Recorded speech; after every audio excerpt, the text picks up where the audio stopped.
Okay, this exercise is looking at someone making a choice being an NYPD police officer for his or her entire career and trying to understand the economic benefits and consequences to making a career choice like that.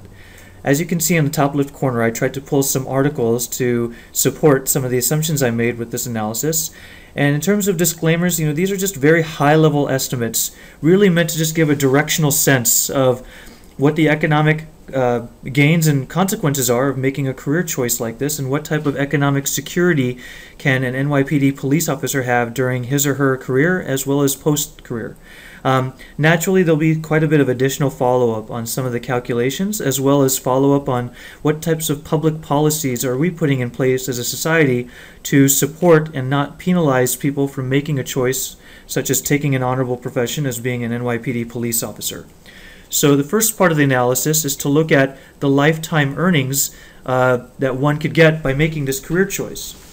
Now, part of those earnings, that lifetime earnings, is a pension. So after 20 years of being on the force, a police officer will have a pension, and we value that pension at about $2 million lifetime income. The salary, which is 20 years worth of salary, assuming $90,000 on average salary for the majority of that career, you have a calculation of about $1.5 million of lifetime income.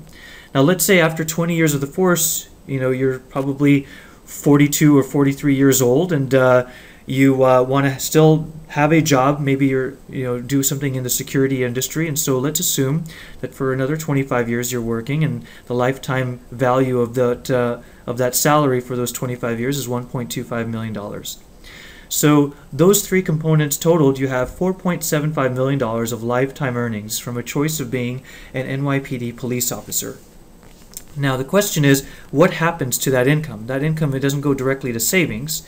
So what we did here is, first, that income goes to taxes. So we assumed a 20% federal tax rate and a 6% state tax rate. So you have about 26% effective tax that equates to $1.17 million over your lifetime that you're spending on taxes. Now let's say as a police officer, you want to own a home. Let's assume that you can't afford a home in Manhattan, but you can afford a good home in Brooklyn. So from Trulia, we pulled out the median prices for homes in Brooklyn and found that it's about $580,000. So at a 5% interest rate and a 30-year mortgage, the lifetime total payments, not lifetime, but a 30-year payment schedule would equate to a total of $1.12 million of total payments. Now let's assume that you want to have 2 kids. You want to build a family, essentially. Now there's quite a few estimates ranging from $400,000 to $1.8 million per child in terms of what it would take to raise that child.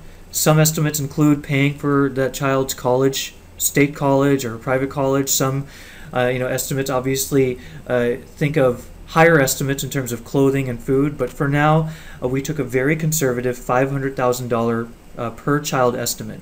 So with these three costs, if you will, over your lifetime, you see that $4.75 million of lifetime income goes down to $1.15 million left for the remaining part of your life. So the thing is, clearly there are a lot of things we didn't include in this analysis. Social Security, our paychecks, Social Security is taken out, money is taken out of our paychecks for Social Security. Now, mind you that we do get Social Security checks back in our later part of our life, and I did not take that into account.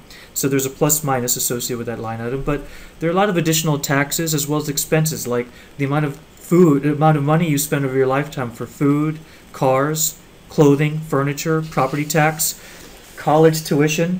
You may have the police officer may have had college tuition and debt that he or she may owe, or they may want to pay college tuition for their kids, which would certainly increase the $500,000 per child estimate that we had above. And then obviously things like insurance. So there's a variety of different expenses that weren't taken into account in this analysis. Now that being said, you have $1.15 million left, and you essentially need to make sure that that money can cover essentially 20 more years of life where you're not generating income. So from the age of 66 to, assuming, unfortunately, if you pass away at 86, that's 20 years of life, which means $1.15 million over 20 years. That means $57,500 you have per year. Now, This doesn't assume any emergencies where you may need to spend a lot more than $57,500 per year, and it doesn't assume that you live beyond 86 years of age. And so you have to think about what $57,500 per year will give you in terms of how it will help you afford a life that you can lead comfortably, the amount of money you'll be able to give to your children, to your grandchildren, or to charities. So there's a lot of other implications in terms of where that $57,500 per year go. Now, like I said before, this was just a very high-level analysis just to try to understand the economics and what type of economic security a person making a choice of being an NYPD police officer for his or her career has.